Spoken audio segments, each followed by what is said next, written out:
Eugene O'Neill আমেরিকার একজন most prominent playwrights. Desire Under the Elms is a tragedy of passion. লোভ, প্রতিহিংসা, প্রতিশোধমূলক আচরণ এবং লাভ, এগুলো একটি মানুষ এবং একটি পরিবারকে যে কিভাবে ধ্বংস করতে পারে সেটি আমরা দেখব এই ড্রামাটিতে। এখানে ইবেন হলো tragic character. He desire for the farm house, unhealthy love for his step mother Abbie and his revenge on his father destroy everything. চলুন আমরা এখন ডিজায়ার আন্ডার দ্য ইলমসের প্রধান প্রধান ক্যারেক্টারগুলো নিয়ে আলোচনা করি। Ephraim Cabot. ক্যাবট এখানে 75 ইয়ার্সের একজন বৃদ্ধ লোক। তিনি 3টি বিবাহ করেছেন এবং তার 3টি ছেলেও আছে। ইবেন। ইবেন ক্যাবটের দ্বিতীয় স্ত্রীর ছেলে, যার বয়স 25 ইয়ার্স ওল্ড, এবং তিনি তার বাবাকে সব থেকে বেশি ঘৃণা করতেন কারণ তার বাবা তার মাকে কঠোর পরিশ্রমের দ্বারা মেরে ফেলেছেন। পিটার। পিটার হলো ক্যাবটের প্রথম স্ত্রীর ছেলে, যার বয়স 37 বছর।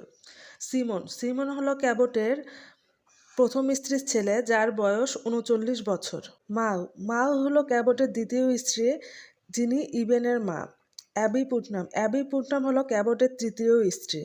দ্য শরিফ। দ্য শরিফ হলো এখানে একজন বিচার বিবেচনা অর্থাৎ আইনের একজন লোক। মিন্নি। মিন্নি এখানে একজন গণিকা ছিলেন, যার কাছে ক্যাবট এবং তার ছেলে ইবেন দুজনেই যেতেন।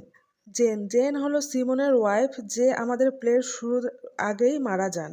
চলুন আমরা এখন ইউজিন ওনেলের ডিজায়ার আন্ডার দ্য ইলমস ড্রামাটির সামারি সম্পর্কে আলোচনা করি।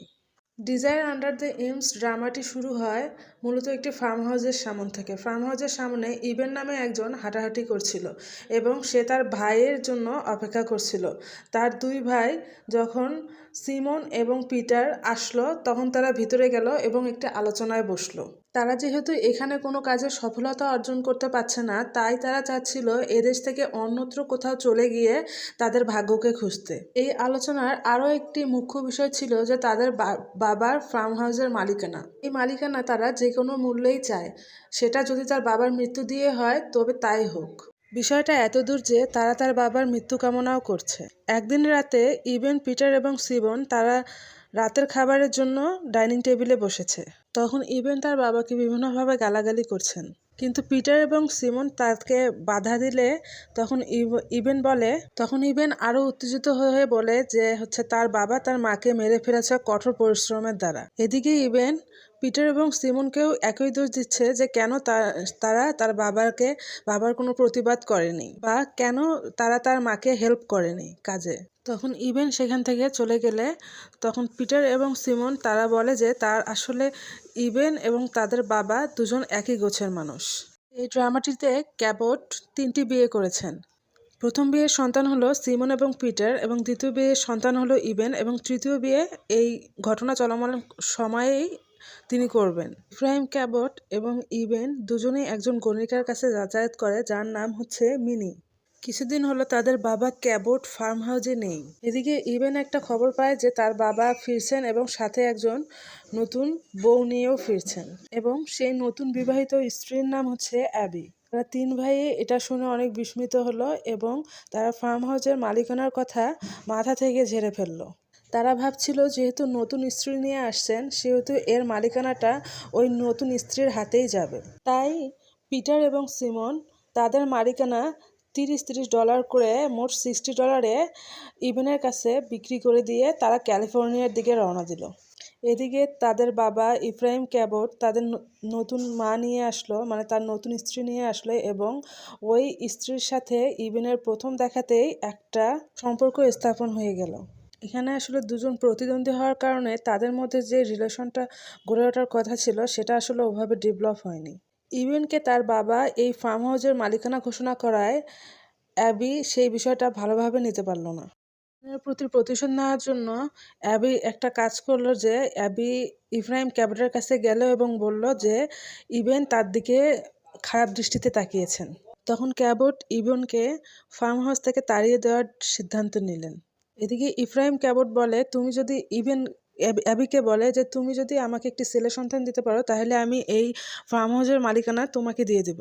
একদিন অ্যাবি এবং ক্যাবট তাদের রুমে বসে ক্যাবটের পূর্বের জীবনের করুণ এবং দুর্দশাময় স্মৃতিগুলো স্মরণ করছিল। ক্যাবট বলছিল যে কিভাবে তিনি এই অনুর্বর ফার্ম হাউসটিকে এত সুন্দরভাবে গড়ে তুলেছেন। আরও বললেন যে এই ফার্ম হাউসের ইলমস ট্রি সব থেকে বেশি ফ্যাসিনেটিং।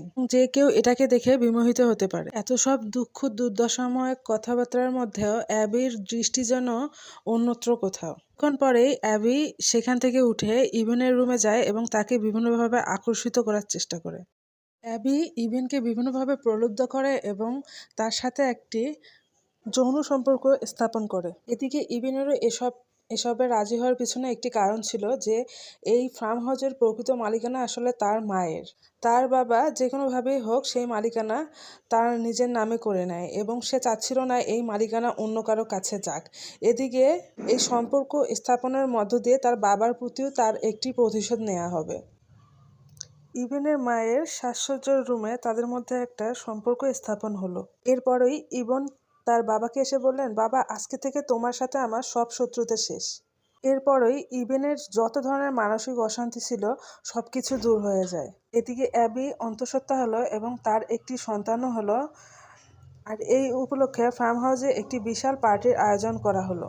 এত সব সাজসজ্জার একটাই কারণ, তা হলো ক্যাবট অ্যাবিকে কথা দিয়েছিল যে যদি সে ছেলে সন্তান দিতে পারে তো এই ফার্ম হাউসের মালিকানা তার হাতে দিবে।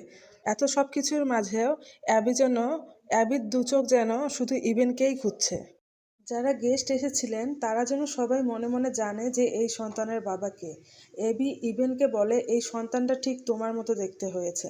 যখন ইভেন বুঝতে পারে যে ফার্ম হাউস এখন থেকে অ্যাবির, তিনি ফার্ম হাউস ত্যাগ করার সিদ্ধান্ত নিলে অ্যাবি তাকে বাধা দেয়। ইভেন তার কোনো কথা না মানলে অ্যাবি গিয়ে তার ভালোবাসার প্রমাণ দেওয়ার জন্য তার নবজাতককে হত্যা করে। ইভেন তখন স্থানীয় শরীফের কাছে যায় এবং সব খুলে বলে। আবার পরক্ষণে তার কি মনে হলো সে ফার্ম হাউসে ফিরে আসে এবং এবিকে নিয়ে পালিয়ে যাওয়ার প্রস্তাব দেয়। এবি তার প্রস্তাবে প্রত্যাখ্যান করেন কারণ তিনি মনে মনে এখন গিল্টি ফিল করছিল নবজাতককে মেরে ফেলার জন্য। তখন ইভেন ঠিক করে সেও এবির মতো সমান দোষী, তাই সেও শাস্তি ভোগ করবে। এরপর আমরা দেখি স্থানীয় শরীফ আসে এবং তাদের গ্রেপ্তার করে নিয়ে যায়। ফার্ম হাউসে শুধু রয়ে যায় সেই 75 বছরের ওল্ড ক্যাবট। যেতে যেতে শরীফ বলে, এত সুন্দর ফার্ম হাউস দেখে যে কেউই বিমোহিত হতে পারে। এভাবেই আমাদের ড্রামাটি শেষ হয়। ইজি ইংলিশ লিটারেচার আপনাদের সবসময় অনেক জটিল লিসেন সহজ করে উপস্থাপন করার চেষ্টা করে। আমাদের এই ভিডিওটি যদি আপনাদের ভালো লাগে থাকে তাহলে আমাদের এই চ্যানেলটিতে লাইক, শেয়ার অ্যান্ড সাবস্ক্রাইব করে পাশে থাকবেন। Thanks for watching my video.